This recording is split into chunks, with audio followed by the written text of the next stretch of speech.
A brilliant beginning. Emily Harper had always believed that hard work was the key to breaking through every glass ceiling. Raised in a modest suburb of Chicago, she'd dreamed of one day rising above expectations, not only her family's, but her own. That dream had carried her through law school with honors, countless internships, and now, past the gleaming glass doors of Hawthorne and Associates, one of Manhattan's most powerful law firms. The lobby was bustling on that crisp Monday morning. Secretaries in sharp suits, junior associates clutching coffees and manila folders, the hum of urgent conversations, all of it felt like background music to Emily's growing sense of purpose. Just 6 months into her role as a junior associate, she'd already developed a reputation for diligence, precision, and a relentless commitment to truth. For Emily, every memorandum she drafted and every client she assisted represented another stone in the foundation of her career. Her arrival didn't go unnoticed. "There's our star associate," joked Mark, a senior attorney, as he walked past. Emily offered him a modest smile. She was determined never to let praise go to her head, especially in a place where ambition ran through everyone's veins. The weekly partner meeting was scheduled to begin in 10 minutes. Emily's mentor, Louise Carter, a poised and commanding presence with a record of landmark civil rights victories, motioned for her to join.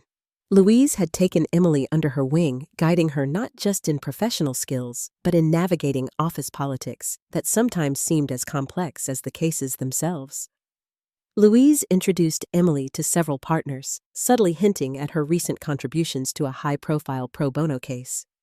The attention made Emily flush with pride and a trace of nervousness. She was keenly aware that every word, every handshake, could alter her trajectory in the firm. Among the cluster of colleagues, she noticed Jason Reed.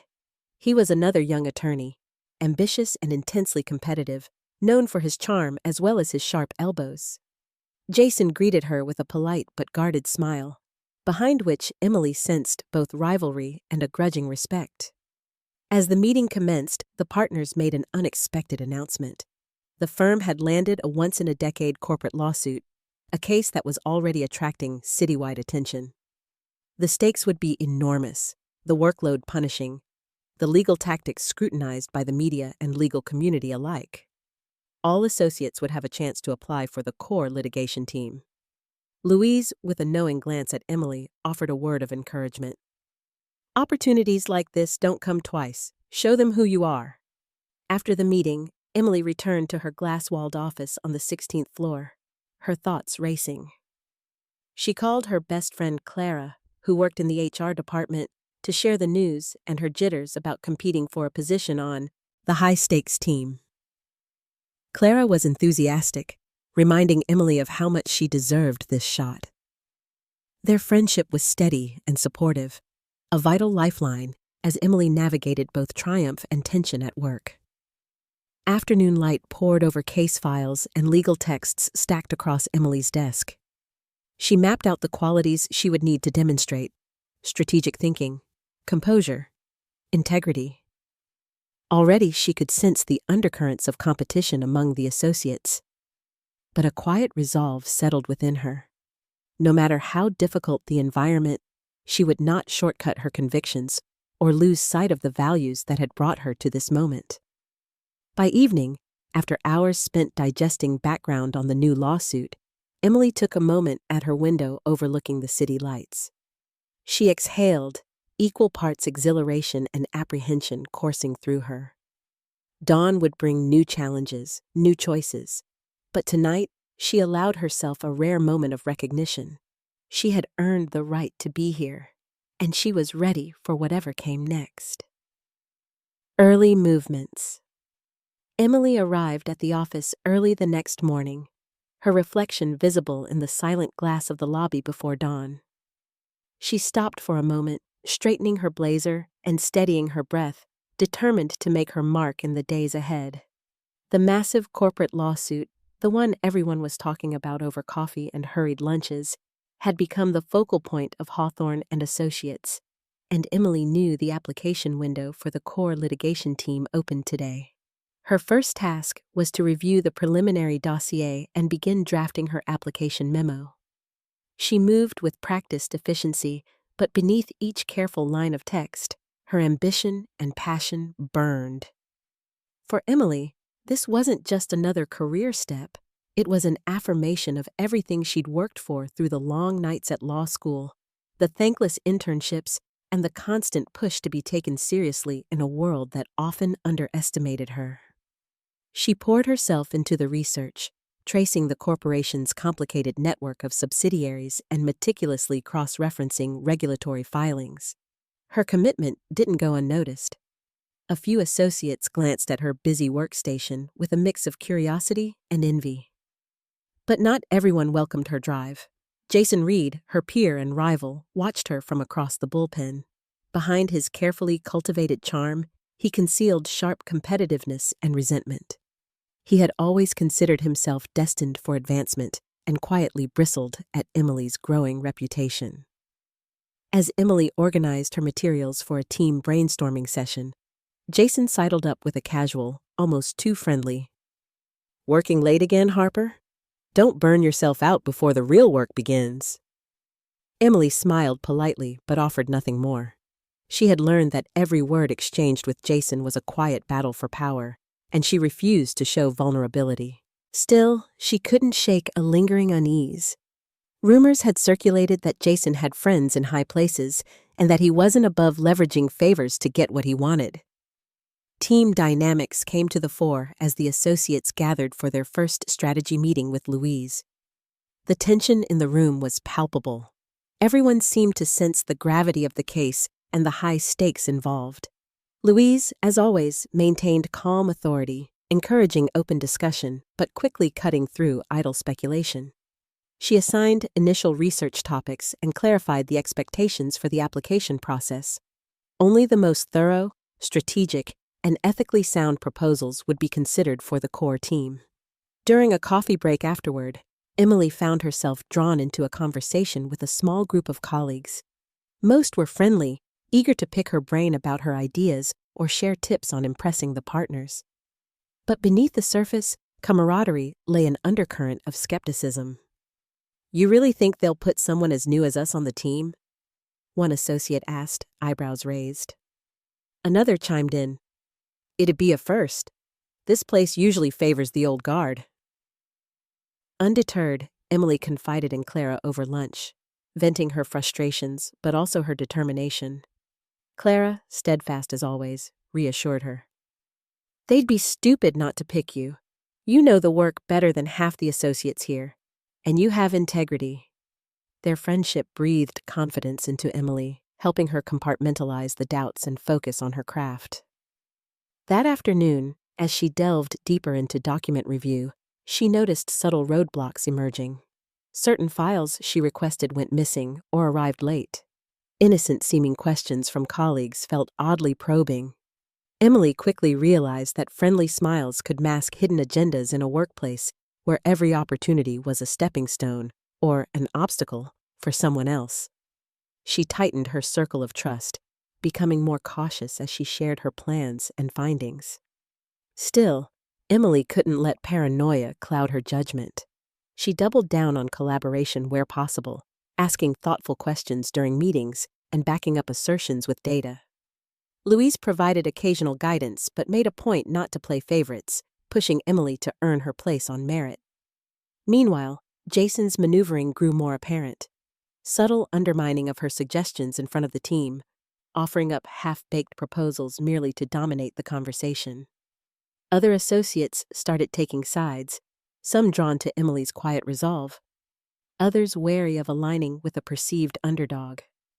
By evening, Emily was exhausted but satisfied with her progress. She compiled her findings, annotated legal precedents, and outlined a strategic framework for approaching the case. Before shutting down her laptop, she caught Jason glancing in her direction, his smile inscrutable, hinting at games yet to come. Alone in her office, Emily allowed herself a brief pause. The coming days would test not just her legal knowledge and drive, but her ability to navigate loyalties and betrayals she could barely see forming. Yet beneath all the tension, she felt the thrill of the fight ahead, knowing each small victory would be earned, and every misstep watched.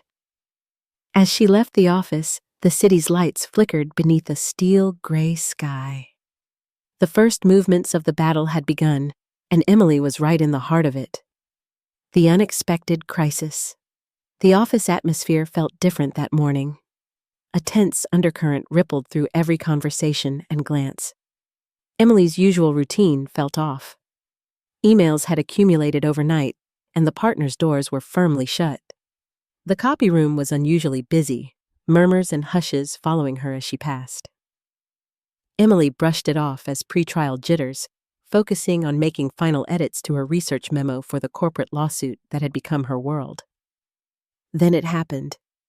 As she settled into her chair, the unmistakable ping of her inbox signaled a message from Louise, her mentor. The subject line was simple: urgent. Please see me. The words sent a chill down Emily's spine. Louise's office was uncharacteristically quiet. She was waiting with two other partners, unsmiling. Emily sensed immediately that this wasn't another strategy session. Something was wrong. "There's been a development," Louise started, her voice more formal than usual. "The opposition claims a key piece of evidence, an internal email chain, has been tampered with. The metadata points to your workstation." Emily's heart dropped. "That's impossible," she answered, eyes darting to each partner in turn. "I'd never—" "The evidence says otherwise," one of the senior partners interrupted, sliding a printed report toward her. Emily scanned the lines, her login credentials, a date and time, an unexplained edit. It looked damning. A knot tightened in her stomach as she struggled to make sense of it. "But I wasn't even in the office at that time," she stammered, reviewing her memory for alibis, proof, anything to clear her name. The partners exchanged glances. Louise looked quietly devastated, while the others wore the cool faces of people bracing for damage control. The next hours felt like a slow-motion nightmare. Security was called to image her laptop. HR escorted her to a stark conference room for questioning, their tone impersonal and clinical. Jason passed by the glass wall, eyes meeting hers for a fleeting, unreadable moment. News of the investigation spread like wildfire. Colleagues who had shared inside jokes a day earlier now avoided her gaze, whispers trailing in her wake. Soon, official emails circulated. Emily Harper was suspended pending investigation. The word ethics violation was everywhere, overheard in the break room, splashed across internal memos, and soon picked up by legal, blogs, and industry newsletters. Within hours, her reputation was under a siege she felt powerless to repel. The stories grew wilder. Some said she'd stolen the evidence for personal gain. Others speculated she'd sabotaged the case out of spite. A few coworkers tried to reach out, but most kept their distance, wary of being implicated by association. Calls from her parents and old friends trickled in, some supportive, others casting cautious doubt. In the eye of the storm, Emily found herself replaying every step, every access log, every possible misstep. Had someone used her credentials? Set her up?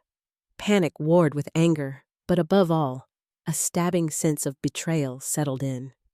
She remembered Jason's sidelong glances in recent days, the suddenly lost documents, the probing questions from other associates. Suspicion nagged at her, but she had no proof. Yet, the shock of being ostracized hit hard. Each empty email thread, each closed door underscored her isolation. Her badge was deactivated, her desk left untouched. That evening, as Emily exited the now hostile halls of Hawthorne and Associates for the last time, at least for now, camera crews clustered at the building's entrance. Flashes blinked, microphones thrust out, voices shouting over each other, desperate for a statement. Emily said nothing. She felt the eyes of the city on her, accusing, questioning, already condemning. But beneath the swirl of shame and confusion, a flicker of resolve stirred. She hadn't done this, and somehow she would prove it. As she slipped into a waiting cab, head bowed against the oncoming storm, Emily Harper's real fight was about to begin. Breakdown and resistance. The silence in Emily's apartment that night was suffocating. Gone were the quiet hum of her evening routines and the comforting city noise that used to ease her nerves at the end of a long day. Instead, she paced her living room, every footfall echoing with the heavy burden of uncertainty. Stacks of legal books and folders, once symbols of her ambition, looked more like relics of a life that had unraveled in mere hours. Her phone lay face down on the coffee table, vibrating sporadically with calls and messages she couldn't bring herself to answer. The barrage was relentless. Her parents, her younger brother, college friends, and even a handful of former professors. Some messages were supportive, but many were tinged with anxiety, or worse, subtle suspicion. It was clear the news had already reached well beyond her office. The headline, "Rising Star in Law Firm Ethics Scandal," blared from her old college group chat. She scrolled through with numb fingers, absorbing the side glances of public opinion. Emily didn't sleep that night. She sat with her knees hugged to her chest by the bay window, gazing across the twinkling Manhattan skyline. Once so full of promise, now remote and indifferent. Over and over, she replayed every moment leading up to the scandal. She remembered the details of the evidence, the shock in Louise's eyes, the cold stares from the partners. Had she been careless? Could someone really have used her credentials that easily? The more she thought about it, the more impossible it all seemed. Anguish gnawed at her. Not just for the job lost, but for the years and sacrifices that had led up to this point. A career seemingly destroyed by a single, devastating blow. The next morning, her inbox was overflowing. A formal letter of suspension, notices from the firm's HR and PR teams, a reminder to refrain from discussing any aspect of the case online or off. Worse still, she received a brief, icy text from her mother. The call that followed was every bit as painful as she feared. Her mother's voice was tight, her father's questions clipped and desperate for reassurance he didn't find. "Emily, just tell us the truth," her mother pleaded at last, her tone wavering. "Did you do something? Is there something you're not telling us?" Emily wanted to scream, to cry, to make them understand, but all that emerged was a brittle, "No, I swear." There was a pause, heavy with doubt. Afterwards, she cried herself into exhaustion. She stared at the ceiling, feeling utterly alone. Even Clara, her closest friend at the firm, had left only a brief voicemail. "I'm here if you need me, Em. I just need to be careful for a bit." Emily understood. She'd seen such things happen. People distanced themselves, not out of cruelty, but out of fear for their own careers. She couldn't blame Clara, but it stung nonetheless. The isolation quickly became suffocating. Emily stopped leaving her apartment, subsisting on takeout and stale crackers. She spent hours scrolling social media, searching for hints of support, or worse, shreds of gossip about her. One evening, she stumbled across a legal blog's opinion piece. "Ambition gone too far?" Her hands trembled with anger and humiliation. The permanence of digital suspicion felt overwhelming. Her entire professional identity seemed in danger of being erased, replaced by a cautionary tale. Days blurred together. She barely noticed the transition from winter chill to the first hints of spring outside her window. Instead of researching case law, she spent hours rereading old performance reviews, memoranda she'd written, and every scrap of positive feedback she'd ever received. She berated herself for being naive. Had she missed the warning signs? Had she trusted too easily in a field that rewarded the ruthless? With each day, the tangled knot of grief, anger, and confusion within her grew tighter. But amidst the wreckage, a new emotion began to surface, an ember of defiance. Emily refused to let her story end as a mere footnote in someone else's success, or as the scapegoat for an act she hadn't committed. She remembered her first year in law school, when she'd defended a friend against an unfair charge. She'd been determined then, piecing together the smallest bit of evidence to right a wrong. That memory sparked a question that had been buried beneath her pain. The possibility took root, sending a shock of energy through her. She started to piece together what had happened, scribbling timelines and connection maps across legal pads. She reviewed everything she could recall about the case, who had access to the files, when she had last logged in, even the location of her badge the day before the supposed tampering. Sleep was no longer her enemy, but an afterthought. She needed answers more than she needed rest. She reached out to Clara again, this time not as a broken friend, but as an ally. Clara, I don't expect you to risk your job, but I need information. Can you tell me if anyone else requested my badge logs? There was a pause, and then Clara whispered, I'll see what I can do. Emily's gratitude was fierce and silent, knowing that trust now came at a price. Emily also called in a favor from Owen, an old friend who now worked in cybersecurity. She told him only what she dared, careful not to implicate anyone without proof. Owen, if someone wanted to spoof my credentials, how would they do it? Would there be a trail? His response was gentle but firm. Emily, the digital trail's hard to erase entirely. If you were set up, there'll be something. She began listening, really listening to her memories. For every offhand comment from Jason, every accidental delay or misplaced file, every time she found herself alone in the office when she shouldn't have been. Paranoia threatened to take over, but Emily harnessed her legal analytical skills to separate fact from fear. Gradually, as winter melted away outside, Emily's perspective shifted. Her isolation became her shield, a space to regroup and plan, not just to mourn. No longer simply a victim, she was transforming herself into an investigator. Late at night, hunched over her notes with coffee going cold at her elbow, she remembered something her father drilled into her as a child. On the 7th night after her suspension, Emily sat down by her window one more time and allowed herself to process the last week. The panic, the fear, the heartbreak. Then she stared out at the city and whispered aloud, This isn't over. I will clear my name. It wasn't bravado. It was the beginning of resolve. The woman who had nearly drowned in shame and grief was gone. In her place stood someone quietly, fiercely determined. For the first time since the scandal broke, Emily fell into a deep, untroubled sleep.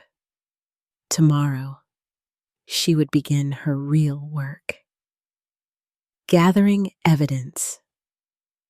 The first rays of sunlight filtered through Emily's window, barely cutting the chill in her Manhattan apartment. This time, the light felt different, a silent signal, as if something in her had finally shifted. Emily woke before her alarm, her body fueled by equal parts nervousness and a quiet, simmering determination. For the first time in days, she moved with intentionality. Today, her objective wasn't just to survive. It was to fight back, methodically, patiently, and above all, cleverly.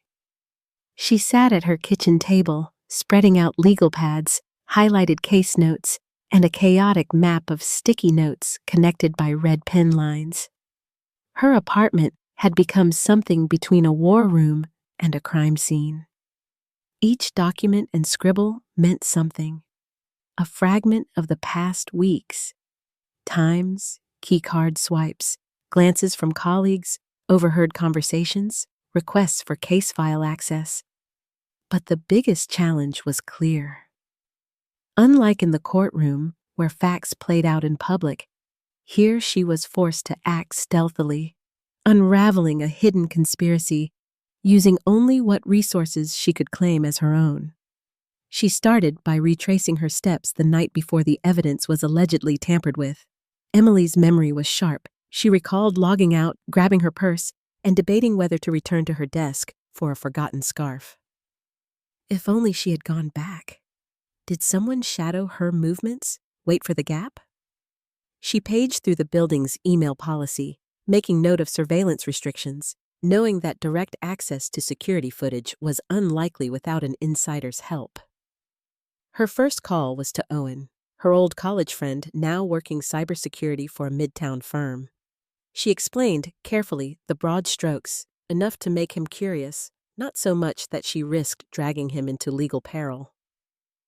Owen, if someone used my login to access documents, what kind of breadcrumbs would they leave behind?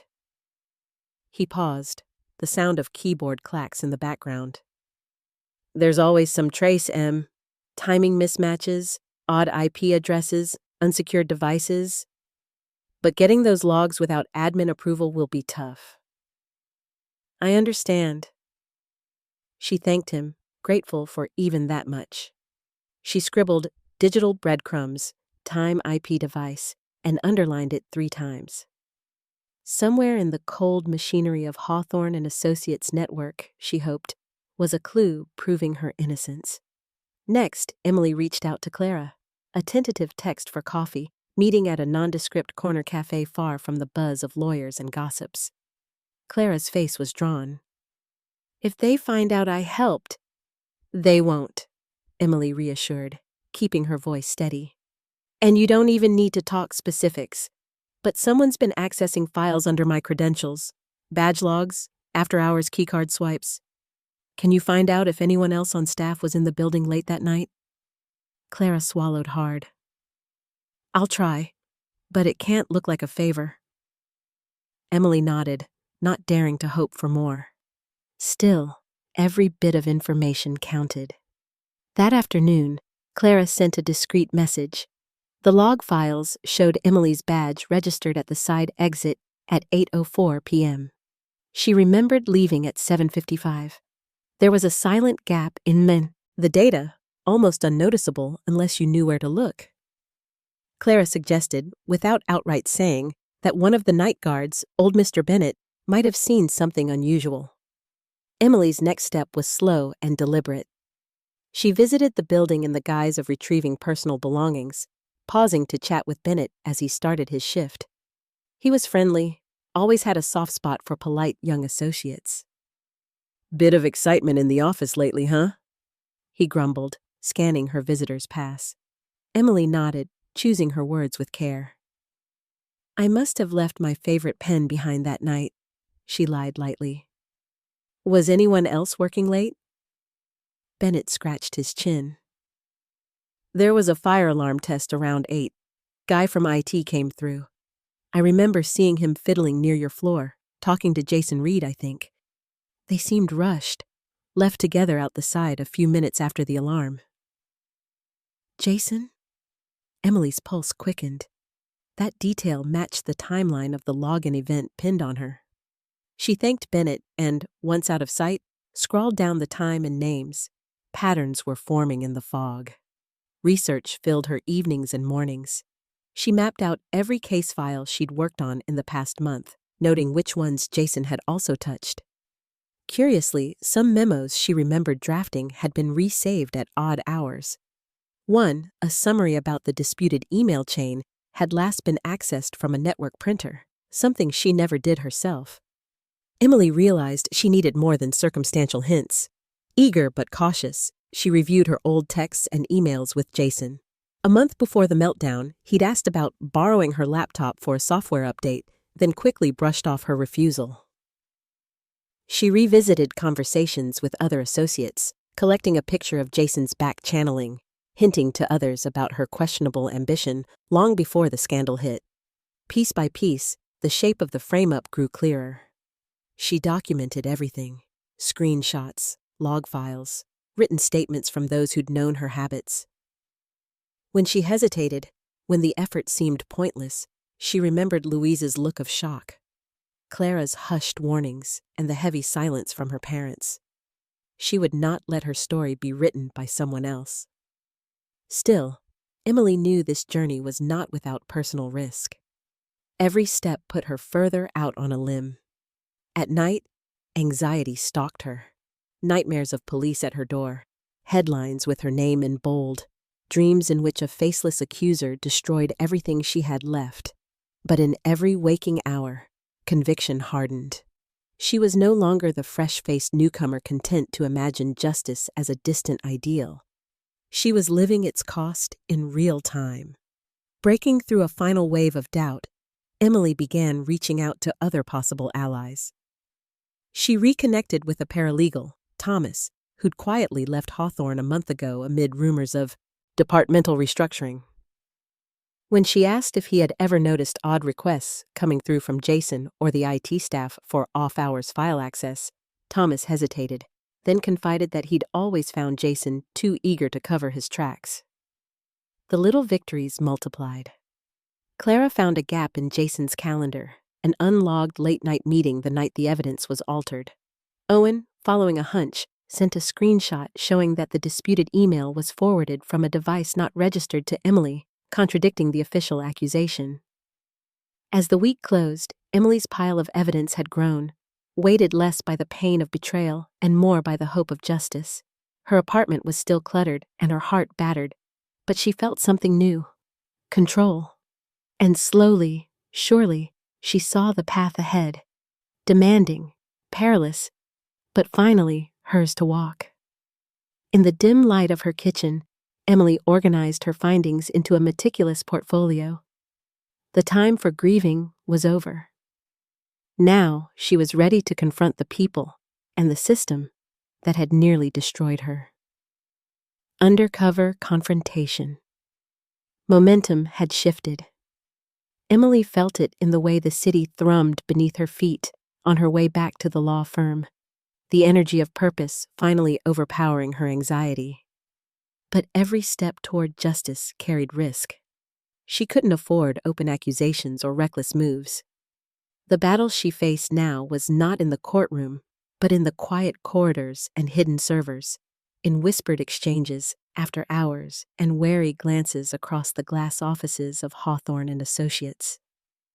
She had pieced together evidence, small fragments at first, then a growing network of digital footprints and statements linking Jason to the tampering.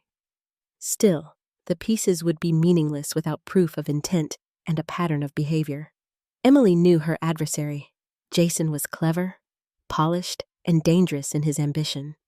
If he sensed he was under suspicion, he could erase what little trace remained, or worse, turn the tables on her for good. Her strategy, then, was twofold. She needed to bait Jason into a mistake without revealing her hand, and she needed allies, if not direct supporters, then silent observers who would vouch for her credibility when the dust settled. Early in the week, Emily began subtly reintegrating herself into office life under the guise of collecting her personal effects. She navigated the lobby and hallways with careful detachment, eyes down, giving nothing away. At her former office, she made a show of rifling through filing cabinets and clearing out drawers, all while allowing herself to be seen by colleagues. The atmosphere was icy.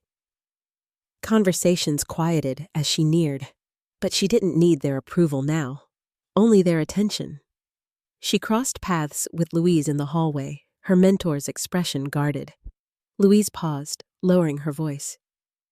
"Emily, you shouldn't be here. HR..." Emily forced a small smile, feigning defeat. "I just needed a few things. I promise I'll keep it discreet." Louise looked away, torn. Over the next few days, Emily orchestrated a carefully planned campaign of listening and watching. She spent time in communal spaces, copy rooms, break areas, even the parking garage, paying close attention to who interacted with Jason and when. Emily noticed a pattern. He was always surrounded by the same small clique of junior associates, and now the IT technician she'd heard about in Mr. Bennett's story seemed increasingly attached to his side. One evening, Emily stayed late, claiming to be waiting for a friend. From a vantage point near the records room, she watched as Jason emerged, flanked by the IT tech, both appearing agitated.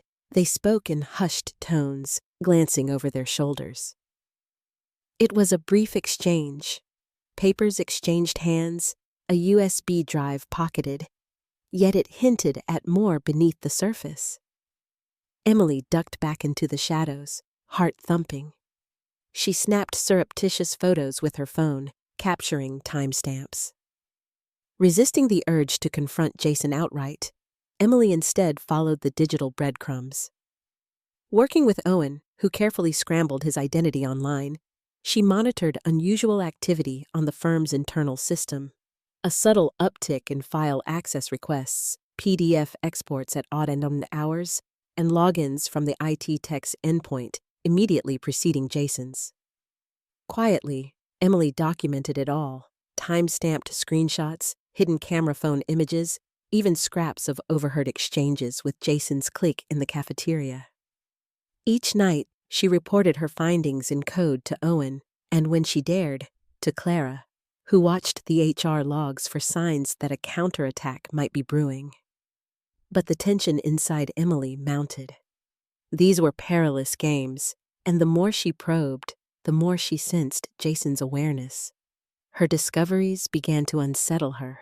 For every piece of evidence, there seemed an equal risk that Jason or someone loyal to him might catch her snooping. At one point, she noticed a coworker she didn't recognize, likely from another department, pausing too long at her table during lunch, eyes flicking to her phone screen. Had someone been sent to tail her? Paranoia became her shadow, but vigilance was her only defense. Meanwhile, Louise's position grew more ambiguous. Once Emily's stalwart mentor, Louise now played it neutral, neither condemning nor supporting her former protégé. In an unguarded moment at a private elevator, Louise whispered, "Emily, you need to know. The partners are divided. Some think the scandal is too much risk.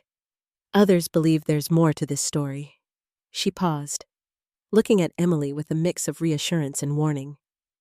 "Don't misstep. Trust is a scarce currency these days."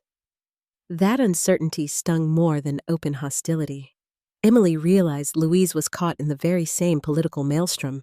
The outcome of Emily's investigation could decide not just one career, but the standing of mentors, coworkers, and friends alike. Pushed by fear and necessity, Emily set her own trap. She emailed Jason under the pretense of wanting to clear the air for both their reputations, proposing a meeting in the vacant library reading room on the 16th floor. "I want to understand what happened that night," she wrote. "There's too much speculation, and I think you know more than you're saying." Predictably, Jason took the bait. He arrived cool and composed, his practiced smile never wavering. "I understand stress makes people imagine things, Emily," he began, oozing false sympathy. "If you need to talk to HR, I can even come with you. Help explain things for the record." Emily kept her tone measured, gently steering the conversation. She asked about the IT tech's presence on their floor after hours, about the gaps in the badge logs, about certain memos being accessed remotely in her name. Jason maintained plausible deniability, but the more she pressed, the more defensive he grew. At one point, he laughed coldly. "You're going to have a hard time convincing anyone of stories like that. You're not exactly in a position of strength anymore, are you?" It was a standoff as much as a conversation, each testing the other's resolve. But Emily's real victory was what the meeting yielded after the fact. She had left her phone recording inside her notebook. Not only did Jason indirectly threaten her reputation, but he let slip a single crucial detail, a reference to a file number that only the guilty party would know. Flush with adrenaline, Emily ended the conversation as cautiously as she had begun, thanking Jason and retreating quickly, heart pounding. She immediately sent the recording and a memo with the new file number to Owen, who promised to dig deeper. Clara, now increasingly certain of Jason's duplicity, pledged to quietly ask HR for any badge manipulation patterns matching that file number. Late that night, Emily sat at her kitchen table again, surrounded by hard-won documents and digital evidence. Though exhaustion dragged on her every limb, she sensed a turning point. Between her secret recordings, witness statements, and the support of her trusted allies, her arsenal finally matched the threat she faced. For the first time in weeks, she felt a glimmer of hope that the truth would emerge, not in a blaze of courtroom spectacle, but in steady, unapologetic perseverance. The confrontation was far from over, but the shadow war she fought was tipping at last in her favor. Turning the tables, the tide within Hawthorne and Associates was changing, almost imperceptibly at first. Whispers in glass corridors, averted eyes in meetings, partners speaking in hushed tones long after hours. It had been weeks since Emily Harper's world fell apart, but now, piece by piece, she was reconstructing it from the inside out. She wasn't naive about the dangers. Every step toward exposing Jason and clearing her name put her and her few remaining allies at greater risk. But for the first time, the shadows around the firm seemed to move for her, not against her. The newly assembled portfolio of evidence was thorough, but Emily knew it wasn't yet bulletproof. She spent restless nights double-checking chronology, annotating connections, and rerunning scenarios with Owen. The stakes were greater than her own reputation. If she failed, the office would descend further into the toxic culture that had nearly destroyed her. If she succeeded, she might not only reclaim her career, but force a reckoning that would ripple through the halls of Hawthorne for years to come. When Monday dawned, Emily could sense electricity in the air. She met Clara before work in their usual off-site cafe, a neutral zone away from prying eyes.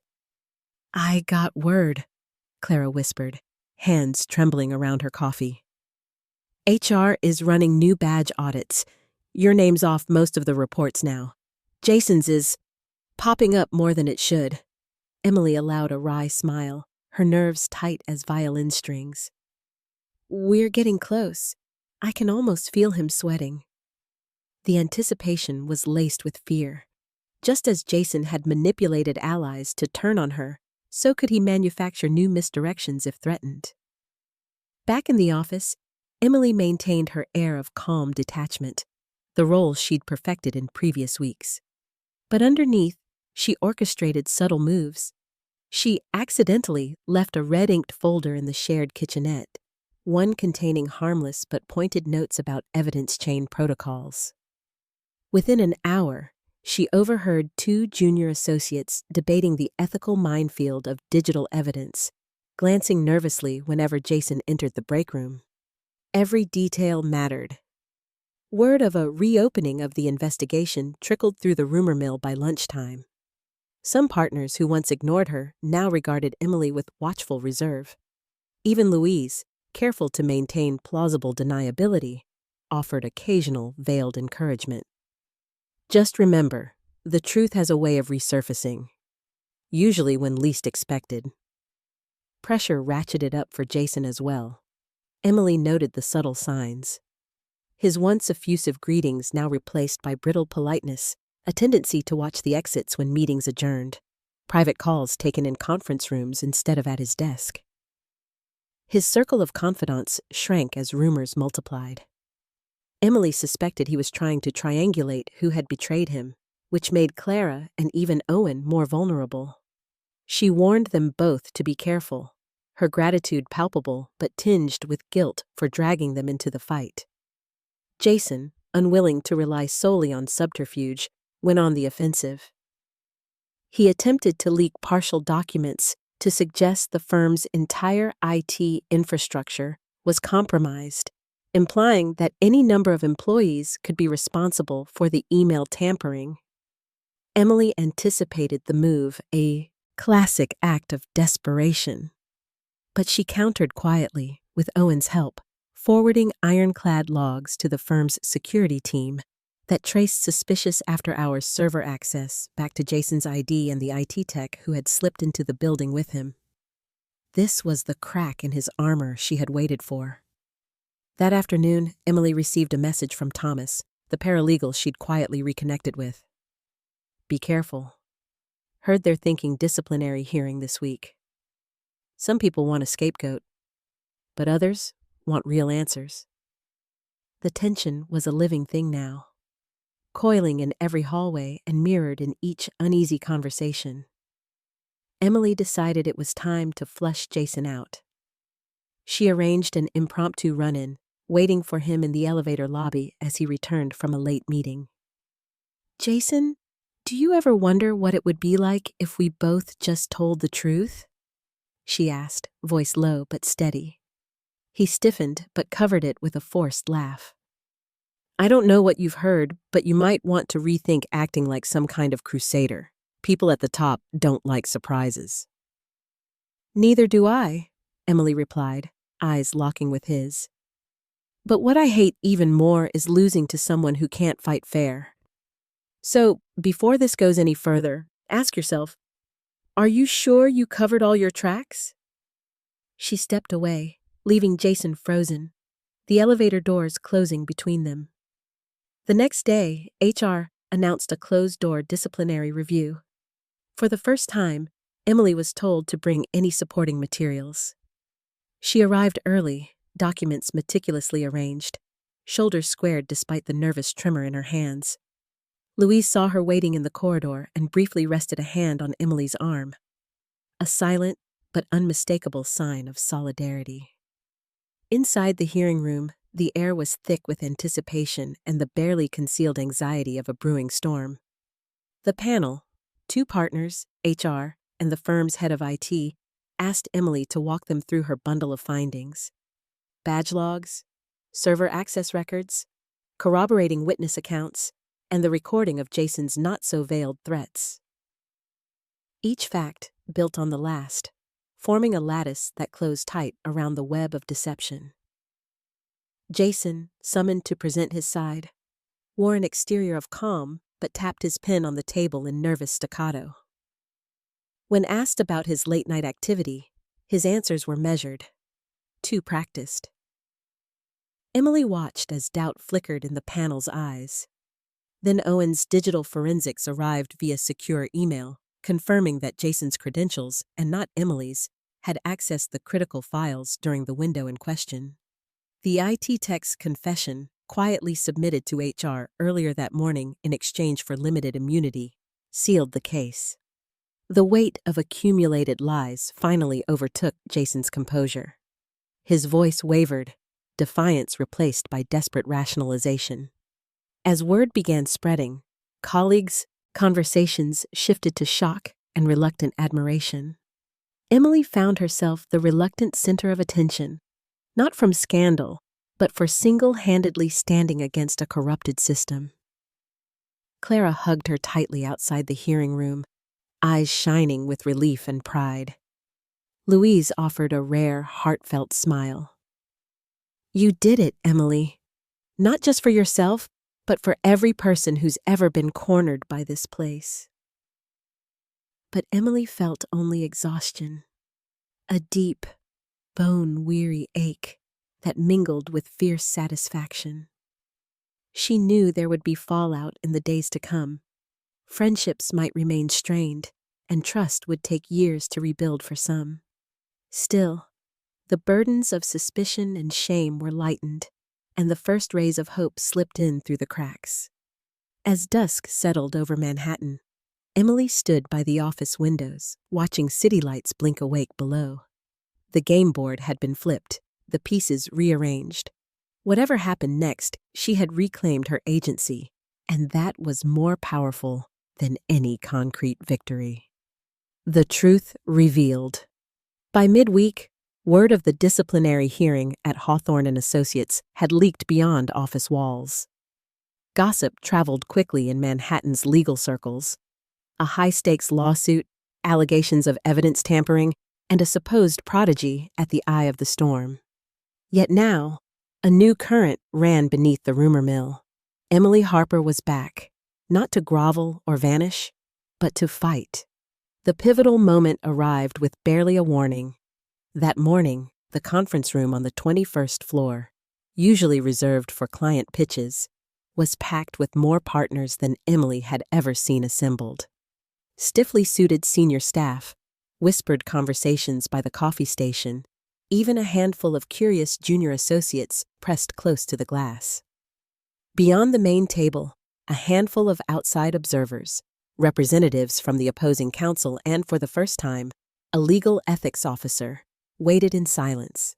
Emily stood at the heart of it all, clasping a meticulously organized folder.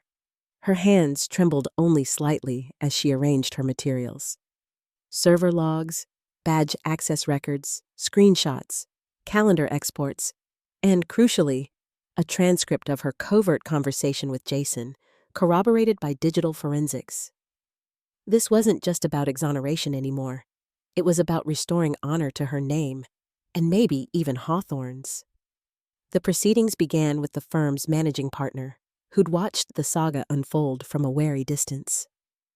"The integrity of this office is non-negotiable," she announced. "We owe our clients, our people, and the courts absolute transparency." Emily spoke with a clarity she'd longed for since the nightmare began. She began by recapping her suspension and the evidence used to implicate her. The metadata, the suspicious timing, and what had appeared to be airtight technical proof. Then, methodically, she unraveled the illusion. First came the badge logs, laying out the irregularities, including a second late-night building entry by Jason and the IT tech. "This gap contradicts what was previously reported," Emily explained, referencing Clara's independent summary. "Access to my account occurred only after my badge had officially left the building." Next, she detailed the chain of custody of the disputed documents, using Owen's technical breakdown to illustrate the digital fingerprints on each edit and forward, a pattern unique to Jason's devices. Screenshots of server logs appeared on the wall-sized display. Several attendees exchanged glances, their skepticism shifting to unease. Emily paused, breathing deeply before moving to the crux. Her recorded conversation with Jason. She played back a segment, his own voice, hissing with false confidence, referencing a confidential file number only visible during the unauthorized edit. "At no point," Emily stated, gaze unwavering, "did I share or access that file outside authorized work sessions. The only others with access were Jason and an IT staff member, both present during the building's anomalous after-hours entry." The room was heavy with silence. The IT technician, summoned earlier in private, had finally admitted to manipulating badge logs and access records under Jason's direction in exchange for promised career favors and a cash payment. His testimony, though uneasy, was damning and corroborated everything Emily had pieced together. For the first time during this ordeal, someone apologized, quietly and almost ashamed. One of the partners who'd once stonewalled Emily now spoke up, voice tinged with regret. "I'm sorry, Ms. Harper. The firm failed you." But it wasn't a universal relief. Some colleagues looked stung by embarrassment. A few glared at Jason as if his moral collapse were a personal betrayal. Others, newly uneasy, avoided eye contact, their former certainty shaken. Jason himself sat slumped, jaw clenched, his usual veneer stripped away in the tough glare of collective scrutiny. After Emily finished, the ethics officer gave her a brisk nod. She summarized the audit's findings. The breach was real, but the perpetrator was not Emily. "Ms. Harper's credentials were exploited by another party. We recommend her immediate reinstatement and that the responsible parties face internal and, if necessary, legal inquiry for their actions." It wasn't a chorus of celebration, not yet, but it was a verdict. The partners withdrew behind closed doors for a final review. Emily stood in the hallway, hands still shaking, but with something new suffusing her. A deep, searching calm. Clara hugged her hard, whispering, "You did it, Em. You actually did it." Louise, her mentor, who had tried to keep faith but been bound by her own limits, approached. You could have given up so many times, she said, voice rich with pride and relief. But this took more courage than any courtroom argument. Took 2 hours. But at last, the managing partner called the group back in. She didn't waste words. We regret our earlier conclusions. On behalf of the firm, I apologize to Ms. Harper, both privately and publicly. Effective immediately, she is fully reinstated. The firm will initiate disciplinary action against those found culpable. There was no applause, but an electric sense of release swept the crowd, a collective exhale after months of tension. News spread quickly. As Emily gathered her things, emails flooded her inbox. Notices from HR, messages of support from a few allies, and cautious, apologetic notes from colleagues who had shunned her. The legal blogosphere, so quick to paint her as a cautionary tale, now ran headlines like, "Harper vindicated. Law firm's internal scandal exposed." Something like her old pride, tarnished but alive, began to flutter once more. Yet the experience had changed her. Emily knew that not every relationship would recover, and not every bystander had her best interests at heart. But she also sensed that by fighting for the truth and forcing that truth into the open, she had earned a new, deeper respect. She was no longer the ambitious newcomer testing her limits, but a survivor who'd forced the shadows into the light. As dusk settled over the city, Emily took a solitary walk around the block. Manhattan pulsed with its usual cool indifference, but now she felt a kinship with its restless resilience. She had been pushed to the darkest edge and pulled herself back again on her own terms. Tomorrow, the world would look at her differently. Tomorrow, the question wasn't whether she belonged, but what she would do with her place at the table, finally, fully restored. The value of honor. Returning to her office for the first official day after reinstatement felt both triumphant and surreal for Emily Harper. The familiar sights and sounds had changed, colored by what she had endured and what she had overcome. As she stepped out of the elevator, she noticed how eyes flicked toward her, some with tentative respect, others full of awkward curiosity, and a few still tinged with skepticism. The glass walls that once symbolized clarity now reflected the complicated realities of survival and reputation. It would have been easy, perhaps, to believe that vindication was a clean slate, that the public apology, the firm-wide announcement, and the headline stories would instantly restore everything she had lost. But the real work of reclaiming honor was more nuanced, less about restoring the past than about understanding what it meant to move forward with scars as part of her armor. Emily's desk had been left untouched, her nameplate still neatly polished, as if nothing had ever happened.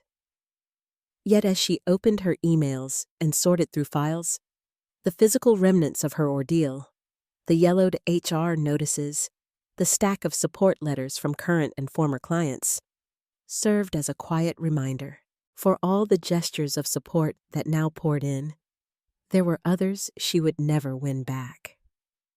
Some associates kept their distance, murmuring polite hellos but avoiding meaningful conversation. Others, more open, took the opportunity to apologize, some privately, some in awkward hallway encounters. "Emily, I should have spoken up sooner," one junior associate admitted in a hushed voice by the coffee machine. I questioned your integrity. I'm sorry." The young woman's cheeks burned with something close to shame. Emily considered her answer. "You don't owe me anything," she said quietly. "Fear does strange things to people. Just remember how quickly it can unravel the truth."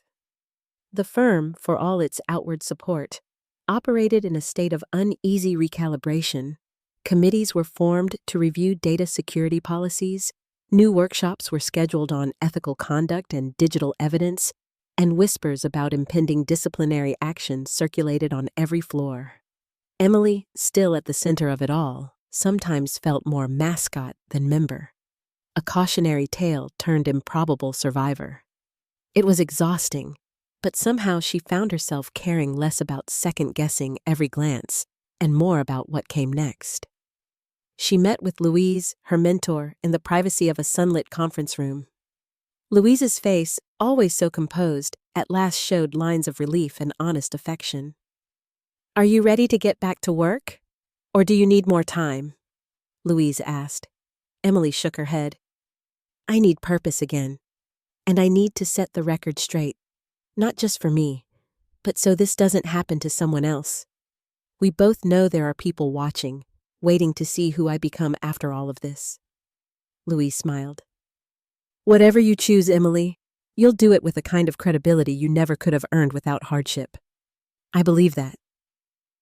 The truth of that statement rang in Emily's mind as she returned to her cases. The simple act of revisiting depositions and memos now carried new weight.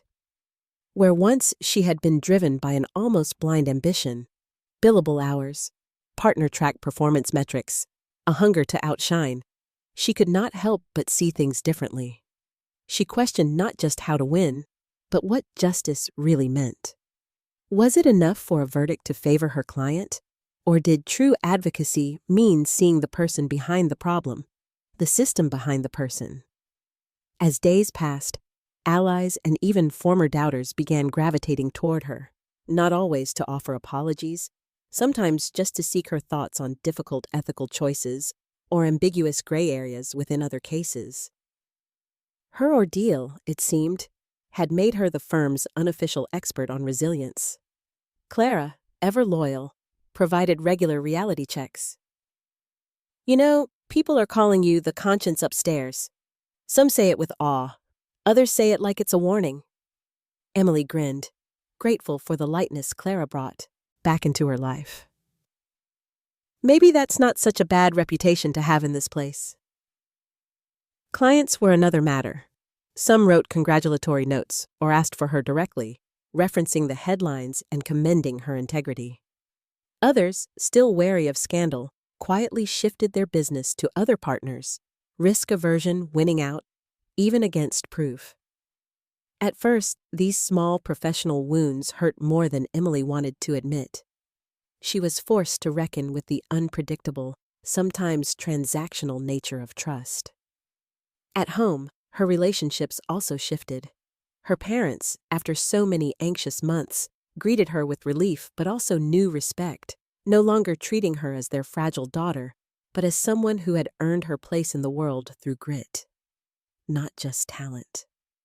Her father's voice, steady and gruff with emotion, told her everything she needed. "We always believed in you, Emily. But now I think I understand how strong you really are." In quiet moments, however, Emily confronted the toughest lesson of all. No external verdict, however public, could repair self-doubt overnight. Anxiety still crept in during insomniac hours. Flashes of old insecurity would seize her when she noticed a sideways glance or an unfinished rumor. But she learned, slowly, to regard these feelings not as threats, but as proof that her honor now rested in something deeper, in her willingness to endure, to remain honest in the face of danger, and to keep asking tougher questions of herself and her profession. Reflecting late one night, Emily journaled a simple truth. As spring sunlight bathed the city, she let her old ambitions give way to something steadier and stronger. The determination to be the kind of attorney who valued integrity above expediency, who stood up for the truth even when the cost seemed unbearable. There would always be those who doubted, those to whom honor was a fragile or calculated thing. But now Emily understood that, for her, honor was active.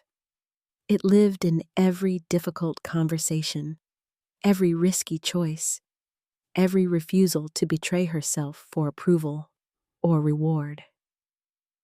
The ghost of her former scandal would persist in certain circles, she knew. But so too would the story of her resistance and redemption. What mattered most was how she used her reclaimed voice, not just in the courtroom or boardroom, but in every moment where courage called for silence to be broken.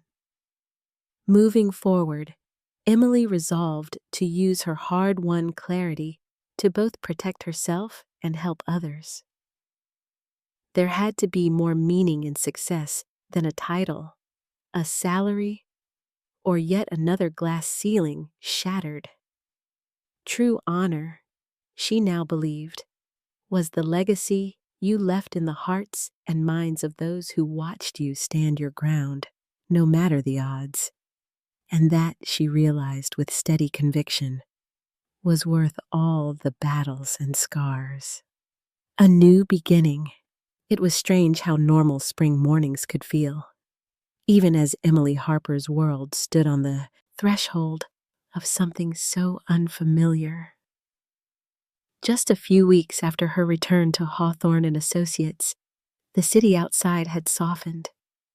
Dogwood blossoms lined the sidewalks, sunlight glimmered on glass towers, and each cool breeze was a reminder that the long, hard winter was truly over. Yet for Emily, the start of each day carried a deeper significance.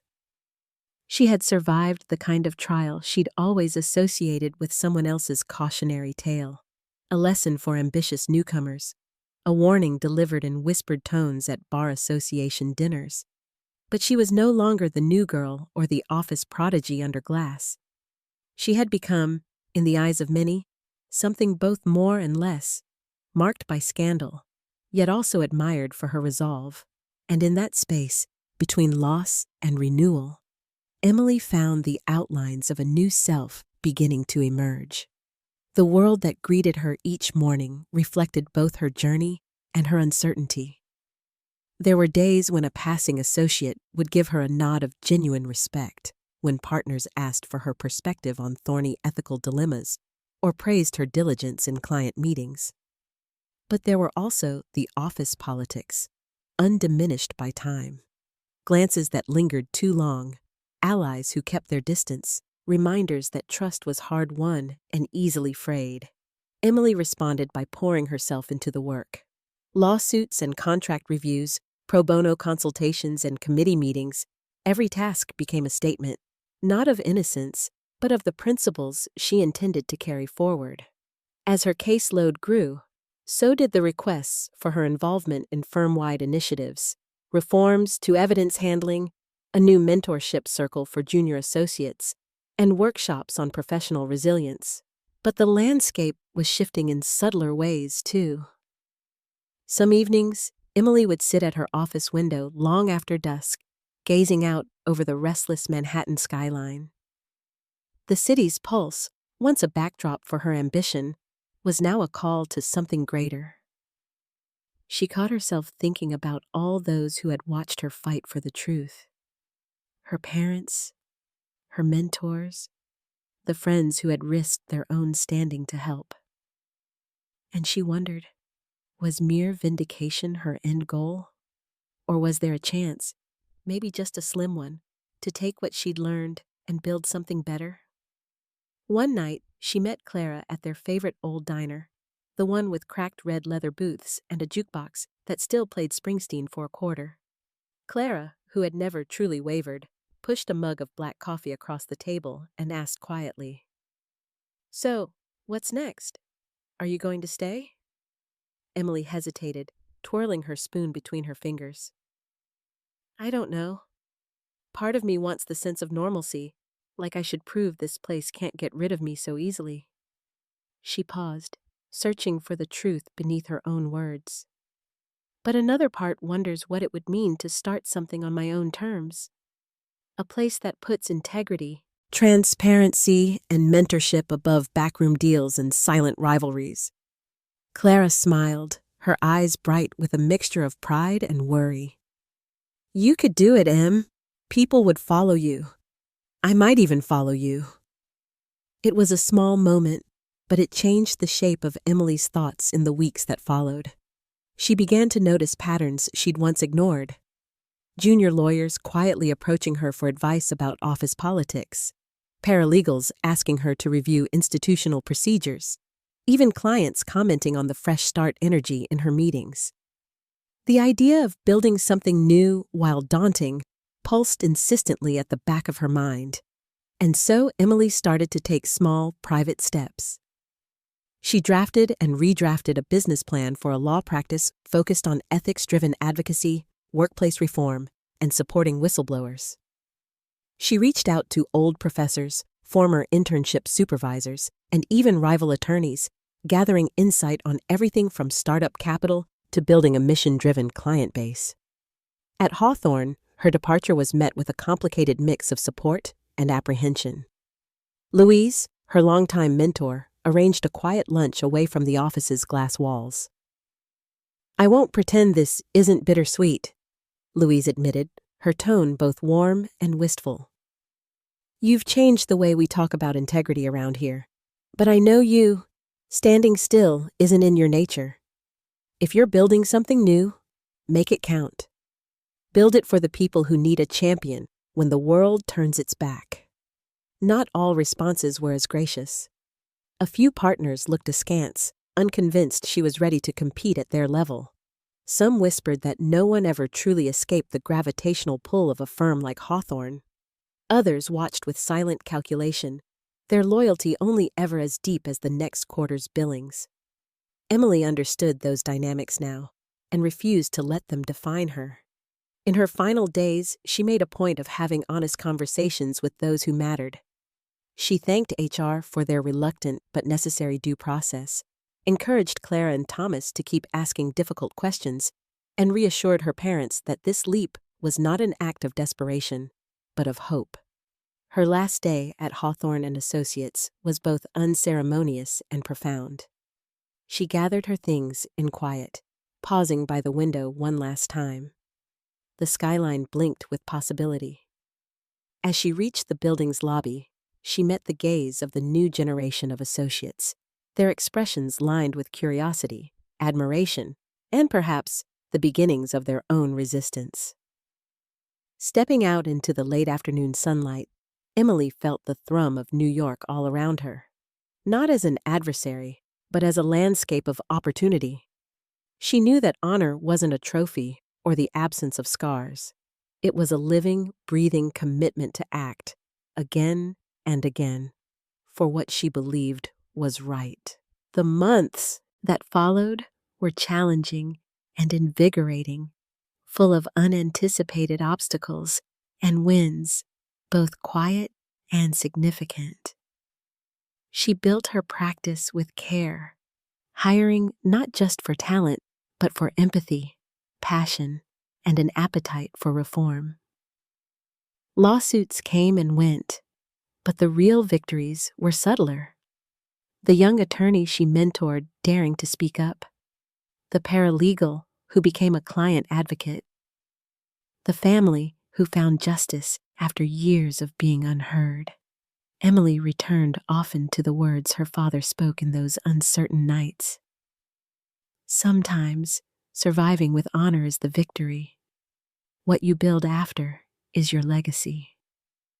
Each morning, as she crossed her own threshold, her name now on a door carved from struggle and hope, she felt the truth of that resonating deep inside. Her story had started as one of ambition and obstacle, but with each case, each choice, Emily Harper knew she was writing a narrative far richer, a testament to resilience, a legacy of integrity, and a promise to never let the darkness have the last word.